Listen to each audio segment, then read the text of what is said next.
and looking forward to sharing my message and story with your listeners. Absolutely, man. I want to start off really because this is a mindset that has been really impactful for me. And I know that this is something that you've adapted as well. And I want to know when you adapted this mindset, but the mindset of life is happening for me, not to me. I think that that's a mindset that a lot of people need to adapt more. But when was that first moment for you that you just really shifted your perspective? Yeah, so I mean, there's a two-part answer there because I think I accepted that into my life in high school, and we can talk about that. But when did I actually like voice that?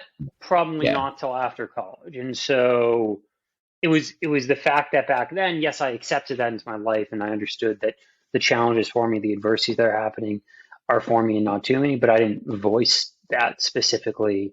I wasn't into the whole like personal development or listening to that type of stuff or any of that. So I didn't vocalize that type of thing.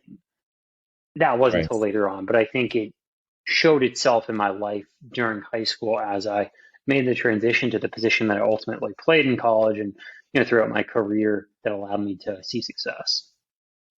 Yeah. Was that something? Because I think something that we feel we go through life kind of really having the expectation that life is happening to us. That's something that we feel, especially if we have a lot of disadvantages or adversities that we're faced with in life.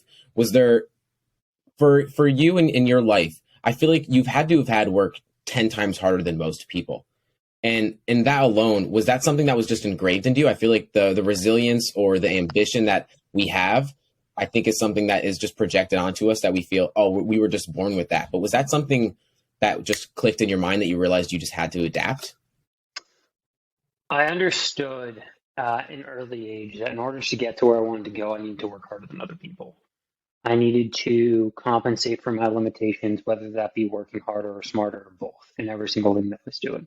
I understood that if I wanted to compete at the level I wanted to compete at playing football, I had to put in the time and effort that no one else was willing to put in. And if I was able to do that, then I would get and receive the things that no one else was able to get. A lot of times people underestimate what it truly takes to be successful, whether that's in athletics, school, business, whatever that may be, whatever your goal is. And if you want to see true success, you need to do what everyone else isn't doing. And that's not just a combination of working hard, that's also working smart. Because at the top, at the top 1%, I guarantee you everyone is working hard. Everyone is working smart. And so you can beat out, 90% of people by being a hard worker and working smart. But if you want to come in that top 1%, you need to take it to the next level, in my opinion, and do the things that no one else is really willing to do. And for me in high school, I was up at 5 a.m. every single day practicing long snapping, which was my position. That's what I knew I had to do to get out in front of everyone else in my competition. Yeah. Was there a moment in life where that switched for you? I know for me, like there was a specific moment in time where I kind of shifted my mindset that life was happening to me to life was happening for me, and that shifted my life from that point on. Not a specific moment. I think there's tons of smaller moments throughout my life. Right. And in high school, my sophomore year was when I went from being a third string junior varsity athlete to saying, how do I take control of my life, take control of my situation, and play at an extremely high level? And I found long snapping, and I realized if I got good enough at it, I might have an opportunity to play at a high level. And it was in that moment that I just realized I had to take control of this. No one else was going to do it for me. I couldn't worry about other people's opinions or expectations. I couldn't consider myself a victim. I couldn't let things just happen around me or happen to me. The challenge in my life happened for me. And in that moment I realized that if I got good enough at long snapping, there might be an opportunity. And that happened for me because if I wasn't legally blind, and I say it all the time, I'm so thankful and grateful I'm legally blind. If I could go Yeah. back to birth and change it, I wouldn't do so. Because look, if I had full sight, who knows? I might have been a quarterback in high school. And who knows? I might have been decent at it, but would I have played at the level I played at? I don't know. Probably not. I probably wouldn't have had the work ethic I had. I don't know. I can't speculate, but I'm guessing I wouldn't have made it to the level athletically that I made it to. And because of that, I'm so thankful. And that happened for me, but it takes that understanding. Yeah, it really does. It really does because as same for you when you're in high school, you don't really voice that kind of perspective that you have on life because you haven't had enough perspective to take into it, into consideration, to realize where this is going to lead you. Yeah. And you can't really understand it. Was there Yeah. a habit, or was there a character trait that you developed over time that really helped you build that resilience within yourself? I not necessarily a specific character trait. And the way that I like to look at it, and I talk about this all the time, is the difference between internal and external motivation. And most people focus on what I call external motivators. They focus on other people's opinions, other people's thoughts, other people's beliefs, why they should or shouldn't do something based on other people. You want to get an A in school because your parents said you should. You want to be a doctor because your parents said you should. You want to go to this party because all your friends are and they think you should. And look, think of external motivators can help in a short time frame. If I go to the gym and I want to squat a heavy weight, I'm going to, in that moment, think of something that gets me pissed off, angry, mad, upset, whatever it is, to have that external motivator for 30 seconds, because that will help me move the barbell from point A to point B in a faster and more concise fashion. And so there are times and places to focus on external motivators, but they also are not long lasting. And so when I focus on internal motivators, it's focused on why do you want to do something because you want to do it. And so whenever I have a goal, whether it be football or today what I'm doing in business and entrepreneurship, it's I want to do something because I want to do it, because I want to prove myself right. Not because, Joe on the street said I could or couldn't, not because my mom thinks I can, not because, cousin Stacy says I can't, not because of Uncle Frank or my neighbor, whatever. I mean, these are all just made up names anyways, but you get the point. Yeah. And when you focus on that internal motivator of why you want to do something, you're much more likely to see success within it because you're truly doing it because you want to do it. The second I have a switch that says, Aaron, I absolutely hate speaking. I don't want to travel. I can't stand it. I won't do speeches anymore. But I don't see that happening, at least for the long term. I love what I do in every single aspect of business and entrepreneurship, and I do it because I want to do it, not because anyone else wants me to. And because of that, I see success, and I will see even more success. I love that perspective. I love that perspective. And to get to where you are now, I mean, you've already surpassed all of the, I guess you could say, limiting beliefs or the projections of others' beliefs on you already. Like you've surpassed them exponentially, from my perspective. Now, in where you are today, what is your definition of success? I mean, success it's different for everyone, first off, and I think it's about fulfillment. And so I don't want to only see success financially or only see success physically. It needs to be like success financially, physically, in my mind and spirituality, success in my relationship, success in so many areas of my life. And that's what success is to me. I don't want to make, hundreds of millions of dollars and be fat and lazy and have no relationships, but I also don't want to be in the best shape of my life with an incredible family and have, $10,000 to my name. There is success in all areas. I think a lot of people think that you can only do one, and that's not true. Yeah. I always like the perspective to take is instead of but, like we always put but at the end of it. Like I'm making this money, but this is happening in my relationship. Why can't we replace but with and? No, but to go into that, there are times and places. Yeah. I might have a week that I need to work 18-hour days to get things done. And in that week, I might spend less time with my girlfriend. I might not go to the gym 6 days a week. I might go to the gym 3 days a week. I might not eat the healthiest, and that's totally fine. But that can't happen every week. That can happen once in a while. And when that happens, when I'm in those types of modes, I take care of the other aspects of my life. But there are certain times where I might be working 18, 20 hours a day because I have to hit certain deadlines for certain things, or I have to push out a new area of my business or whatever that is. And people need to understand that that's okay. Now, that can't be every single week, every single day of your life. But, there definitely are times that I have to prioritize things over the other, and then other areas get, lack. But it's also having that awareness and understanding that, you can't sustain that for the long term. Yeah, you can't. It's the intensity over consistency, right? Like we have to be able to stay consistent, but there's going to be times, exactly as you said. I remember in the beginning of my business, there was a lot of 12-hour days. And now those days, it's not sustainable, to be completely honest. And I think that's what the hustle culture kind of puts onto us. But I know that something that you talk a lot about is focus. And whether that be focus in business, whether that be focus in any area of your life, but relatively the focus of your experience? Are you focusing on what's going wrong, or are you focusing on what could go right? And you focus a lot on the positive. That's something big that I've noticed in your work.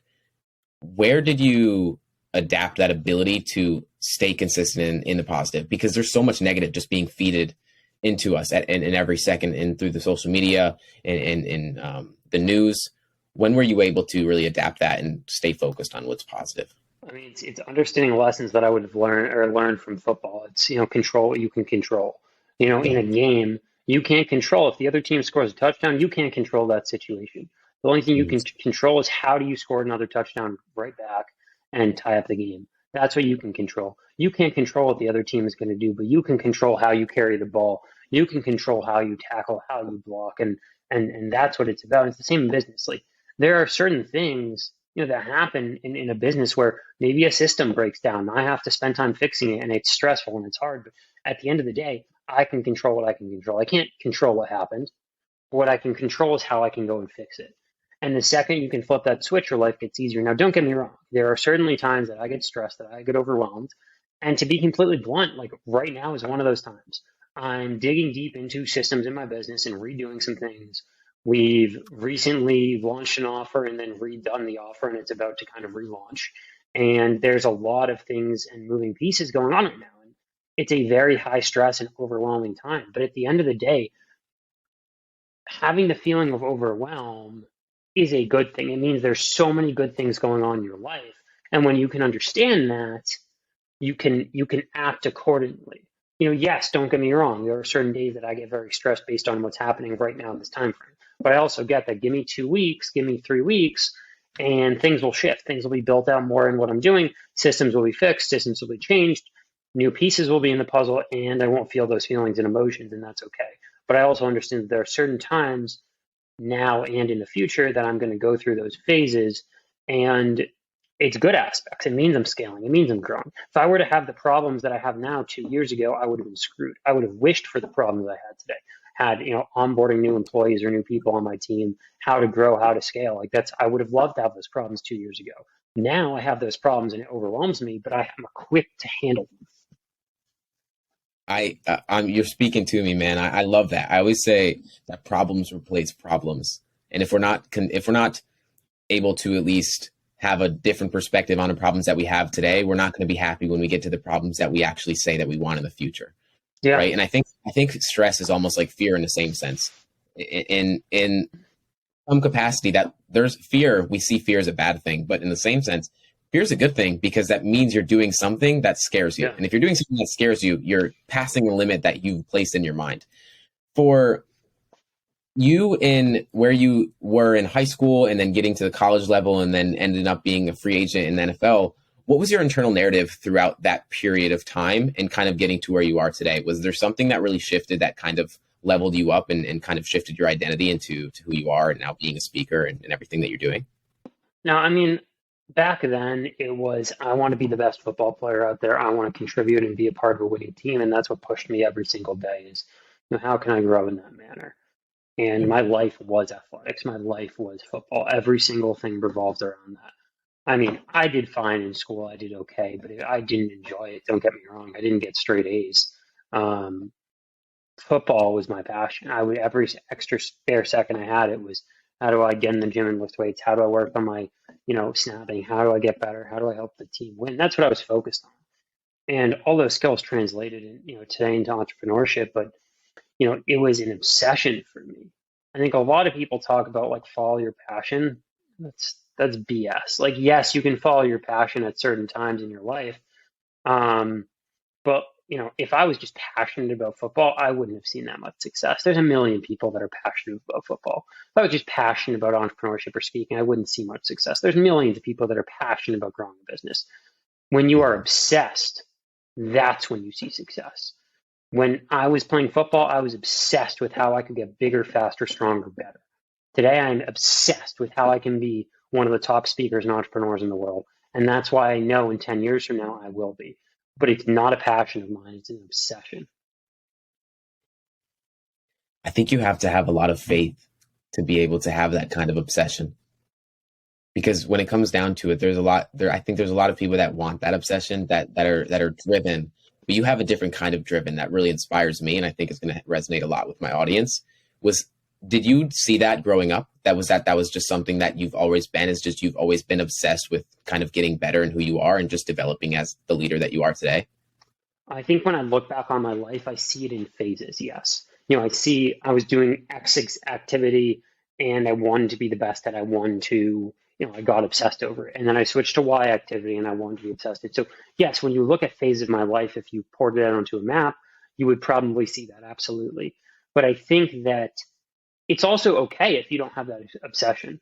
You know, look, to talk about like Gary Vee for a second, like you could be totally obsessed with something absolutely ridiculous. You could be obsessed with like drawing pictures. You could be obsessed with collecting baseball cards. You could be obsessed with, I don't know. But guess what? If you are obsessed with that, you could also make a lot of money out of it. I know someone who makes money from a dog food a dog toy website that he has. Like, come on. Wow. You can make Yeah. money in this day and age out of anything. And so, yes, I see that pattern within my life, but I also understand like most people don't have that type of obsession. That's fine. Not everyone has to be an entrepreneur. I think in this day and age of social media, with the way the world is, everyone says they're an entrepreneur, and most people aren't. Most people are fake entrepreneurs, and most people want to be entrepreneurs, and most people think they're entrepreneurs, and they're not. And that's totally fine. I have nothing against anyone, and I want everyone to be the most successful as possible. There's so much abundance out there, but understand, like, do you actually have what it takes to grow and succeed in certain areas? And if you don't, that's fine. Like 99% of people should go get a 9 to 5 W-2 job. And there's nothing wrong with that. My girlfriend has a W-2, my sister has a W-2. Like most people should have that.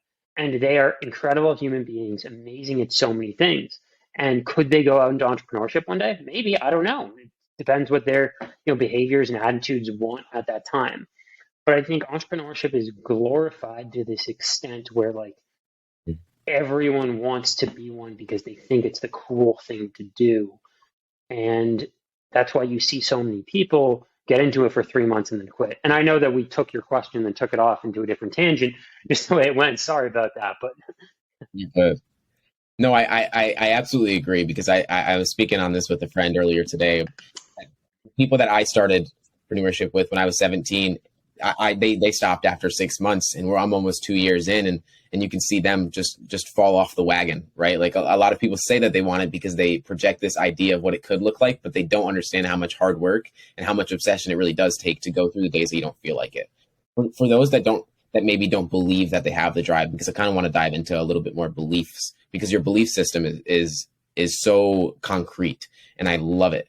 Because I think that it's not concrete in the grand scheme of things. Like, no one's beliefs are concrete, but yours, in the way that you believe in yourself and what you're going to do in your future, is inspiring.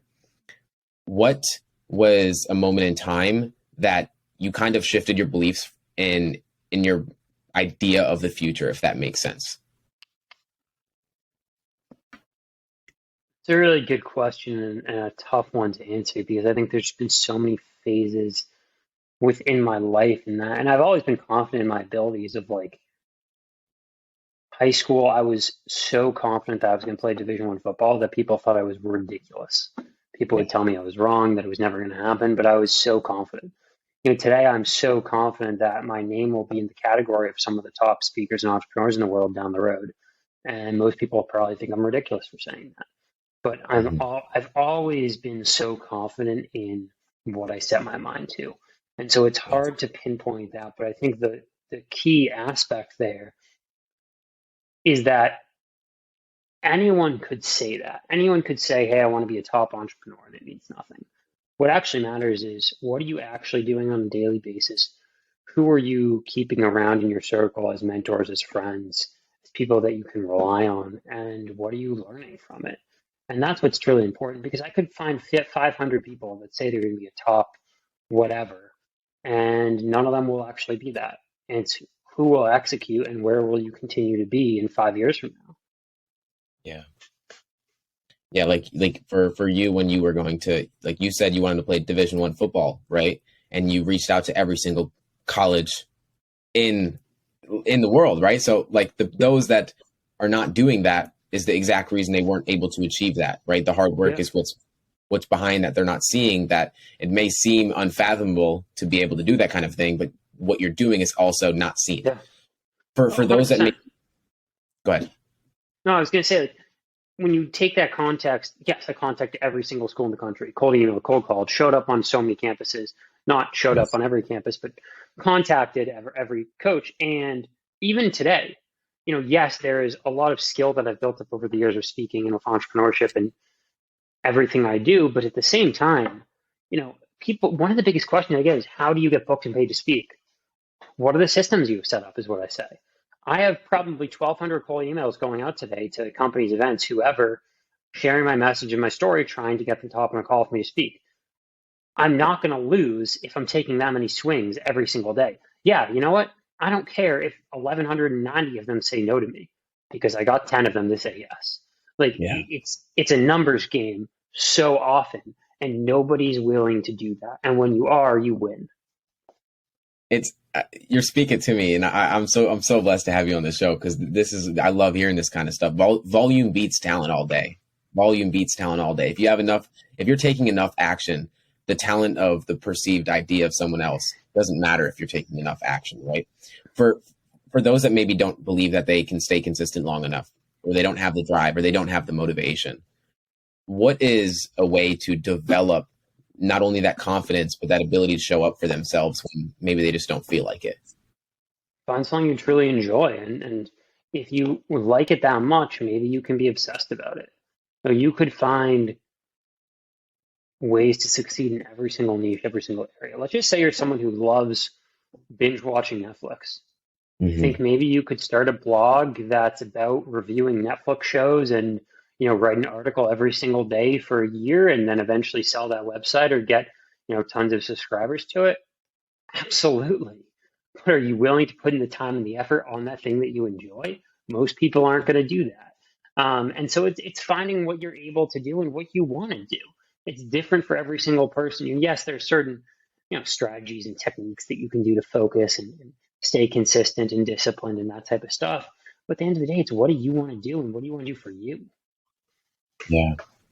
Yeah, and I think even like in the idea of public speaking, right? Like that's it's so talked about how public speaking is almost more scary than death at this point in the world. How did you overcome that fear of, and if that was a fear for yours, to get on stage and to show up now like 7, 8 TEDx speaker? Yeah. Thanks. Yeah, so for me, because I mean, you said I've done a handful of TED Talks, and but that's not the biggest part. It's that I speak at companies, conferences, sports teams, events all over the world all the time. And when I was 17, when I committed to play at Tulane, the first one of the first things that happened in that week was when my story got out, I was called and asked to go on Good Morning America and share my story, and I didn't want to do it.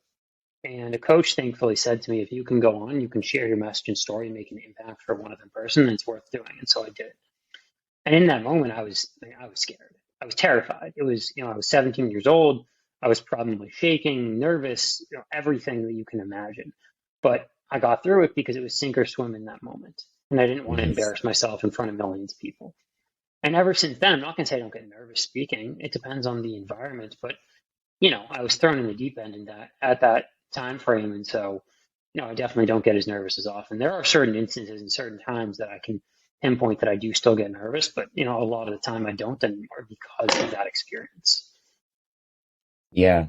Was there a point in time where you kind of just you made the decision? I think that's something that, like, whether that's coming down to being obsessed or just making that progress, I think you have to make a decision to make the change, right? Like change happens when this pain of staying the same becomes more painful than making a change. Yeah. Was there a point in time where that happened for you? Not a specific point, but in our lives, and you said it perfectly, but the longer you wait to take action on something, the more anxiety builds up within yourself. And if you can take action sooner, you're more likely to get it done. You're going to have less anxiety. You're probably going to see more success. And so the people who do that accomplish a lot more. The people who wait build up anxiety, build up stories in their head, and then maybe don't take action or take action that doesn't, show what they truly could have done. And for me, it's about if you have an idea, if you have a thought, if something happens that you could take action on, just do it. Like, who cares if you fail, if you get made fun of, if you get laughed at, you'll fix it, you'll figure it out. Yeah. And I think I kind of want to move into that as well. Talking about that is when you were an NFL free agent, you had business opportunities and you decided to go into speaking instead, right? For me, before I started my coaching business, it was I was going to be a real estate agent, and I thought that was it. And right before I was about to take the test, I just decided to make that decision and shift off. When was the moment that you decided I'm going to go into speaking and I'm going to go inspire others to be their best version of themselves? Yeah, so there's a couple shifts there. To start, at first I went to the world of finance. I was a free agent, and then I went to the world of finance. That was what I studied in school. I thought I wanted to do that, and at the time, it was a great decision for myself. I enjoyed it. I learned a ton. I started speaking while I was doing that. It wasn't making much money. Speaking was kind of just on the side, and as that grew, eventually another decision came where I left finance to do, speaking and consulting and entrepreneurship full time. There's a lot more that I do within it outside of just, speaking at events. It's a lot of it's, consulting and working with companies and things of that nature on various levels. And that decision came when I realized I just like doing my own thing more than being tied to something else. And I truly believe that within the role I was in finance, I could be good at it. I could be pretty good, but I was probably never going to be one of the top people in the world. And I truly believed that if I focused on my speaking, my consulting, my entrepreneurship journey at some point with my story, with my background, with what I wanted to create, I could eventually be one of the top people in the world, one of the top names in the world. And I just asked myself, where can I make more impact? Where can I leave a legacy? Where can I help others? And if I can, and not be the next Tony Robbins or Eric Thomas or whoever, but if I can, you know, be thought of and mentioned in the same caliber and context as those individuals through my unique story and path, then that's so much more worth it. And I truly believe that I can do that over a matter of time.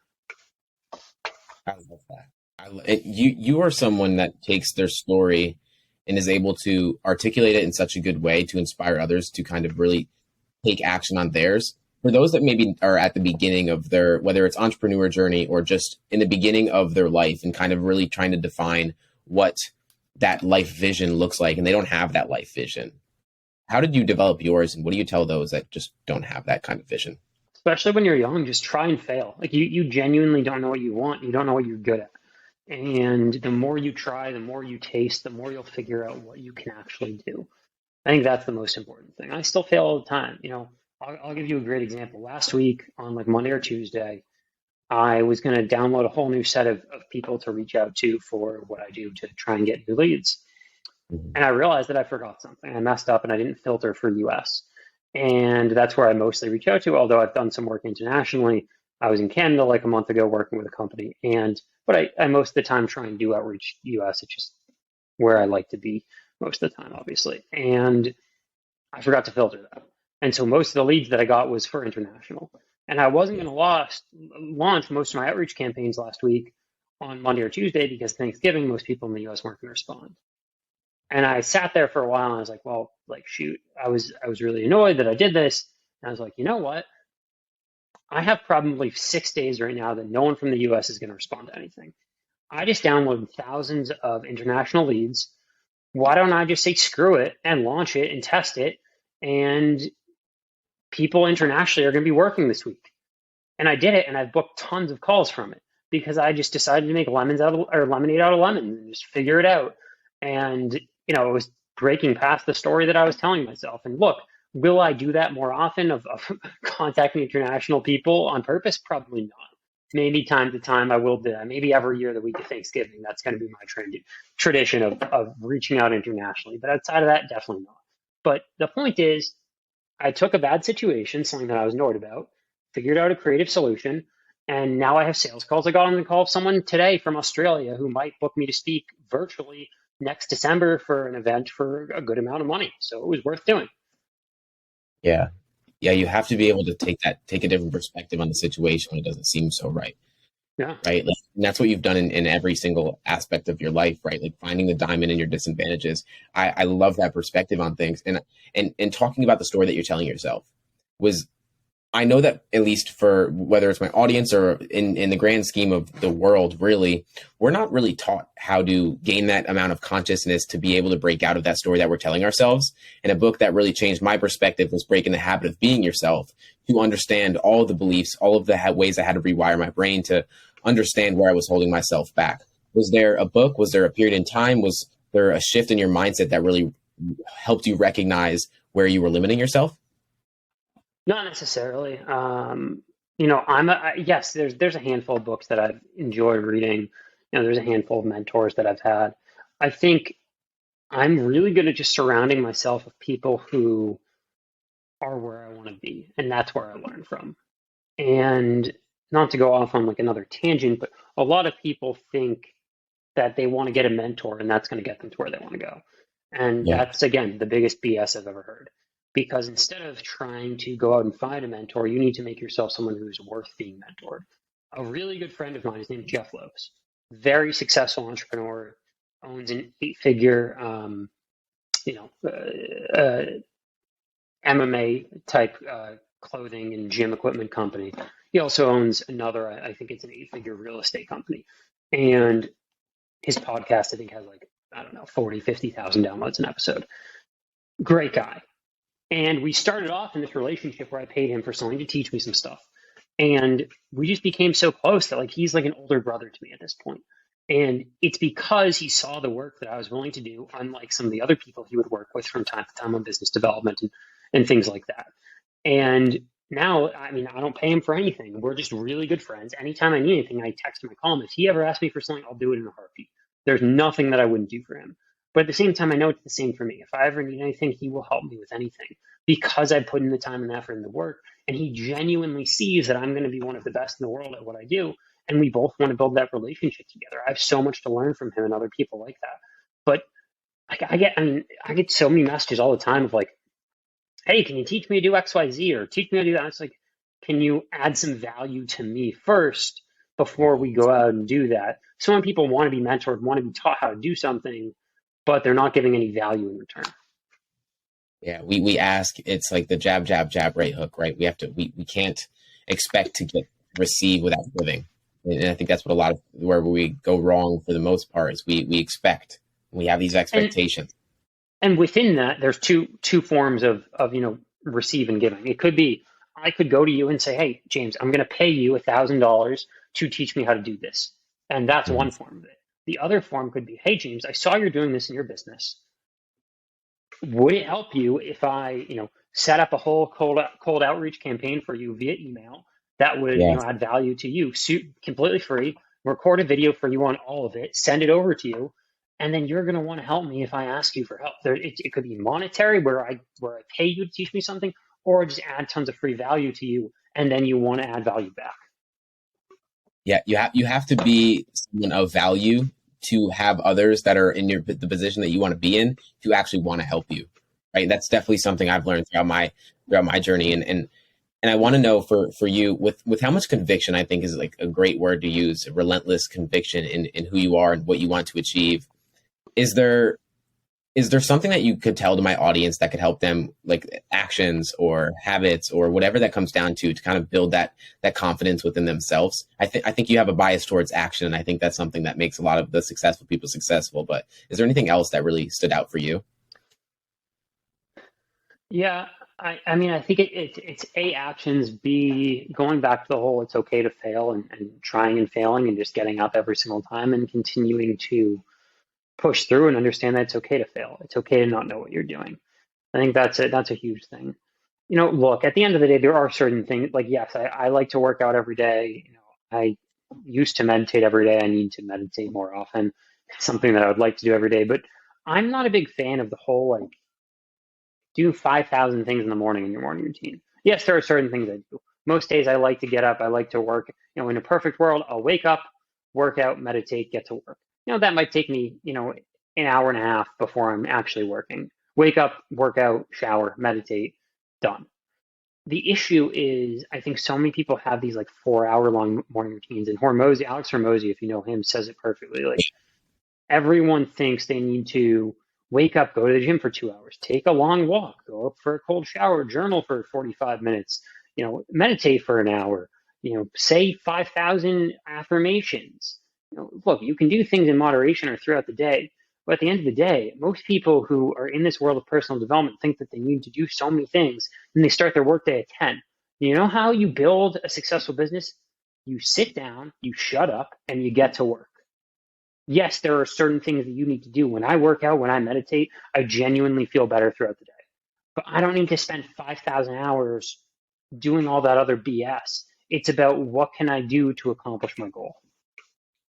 Yeah. I think your subconscious has to play a role in some capacity, that if you're not confident in yourself, it's because your subconscious knows you're not giving it your all. Right. I think that Yeah. that has to have a play in the confidence that you have, whether that's in your business or just in your life in general. Meditation's first thing I do in the morning, and I get right into my day. Yeah. It's the And that's the great. ability. That's great. But it's not like you're doing 3 hours of a morning routine. And look, I know people who do that and it works for them. I'm not Yes. saying that it's a right or wrong. I think the issue is most people say either like don't do any morning routine or do a morning routine for 3 hours. Yeah. And there's no in between. Look, it's about what works for you. If every morning it helps you to read for 30 minutes, then read for 30 minutes. Like do what works for you. I'm such a big believer in that concept because every single person online who says that they're a guru, yeah, you know what? They do things that are right for them, but they don't know what's right for you. And you are the only one that knows what's right for you. And it's about trying and failing and figuring that out. And you will do that if you test things. Yeah. It's you have to be curious enough to see. To be questionable. And I think that comes down to also having that vision for your future. You have to be curious enough to be, well, what if I was the first person to be a D1 college athlete, right? Like you have to be curious enough to see if it's even possible, and to question to see, well, maybe the limitations Yeah. that others are placing on me are not the ones that I need to be placing on myself, right? Yeah. 100%. For I kind of want to end this off with one question, and it comes down to everything that you've done in your life. It seems like you have a lot of gratitude for the hurdles that have been placed in your life, because they are for a good reason. They've placed you to get into the position you are today. What role has gratitude played in your life? It's a huge role. I'm so grateful for all the challenges, all the obstacles. I mean, like, look, I have challenges going on today. It's a whole thing with like lead lists and systems and stuff that I'm dealing with right now that I was doing before this podcast and I'll be doing after this podcast. But and it's a pain in the ass, don't get me wrong. But at the end of the day, I'm grateful for it because what I'm creating will make my life easier and it will be better. But I think you need to find gratitude within it or you'll burn out. And that's a huge thing. Like I understand that I'm grateful for the challenges, no matter how hard it seems. If you can find a tiny bit of gratitude, then your life becomes better. And it's one of the talks I talk on all the time at companies is gratitude-based leadership and how you can lead with gratitude really at the forefront of that. And when you can focus on gratitude, you become happier, healthier, more successful, and you can accomplish your goals easier.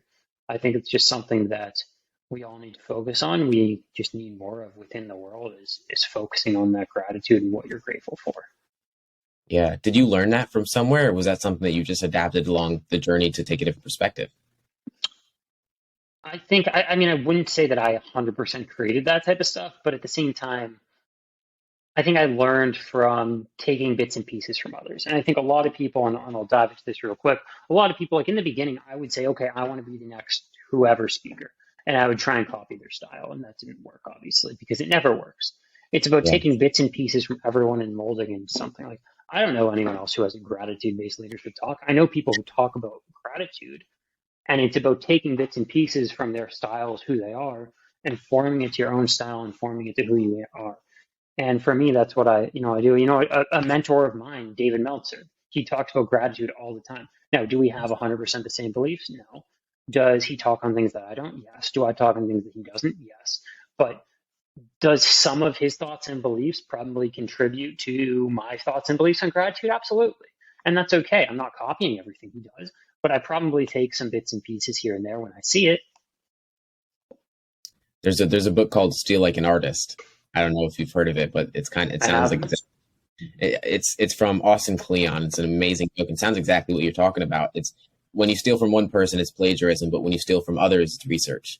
When you take a bits and pieces from every single person that you aspire to be like, you take bits and pieces. And the reason that I think a lot of people don't succeed is that they're trying to emulate some one person. And again, like you said, that's why a lot of the speeches may haven't worked is because you're trying to be like someone else when you're not actually seeping in your authenticity of who you are and Yeah. standing in everything that you can be. Yeah, dude, like I don't want to be the next Tony Robbins or the next Eric Thomas or the next David Meltzer. I want to be Aaron Golub. I want to take pieces from each of them and, be in the same caliber of names of them down the road. But there's no need for a second, Tony Robbins. There already is a Tony Robbins. There needs to be Aaron Golub that everyone in the world knows, and that will be the case one day. Yeah. Aaron, I'm so grateful to have you on this podcast. I'm so great to be connected with great people like you. For those that are trying to find you, the audience today, where can they find you? Yeah, I mean, first off, social media, Instagram, Twitter at Aaron J. Golub, my website, aarongolub.com. If I can help in any way, DM me, shoot me an email, aaron@aarongolub.com. Happy to help any way I can. I appreciate you for being on the show, brother. I will stay connected, and thank you for coming on the show as always. Thanks, man.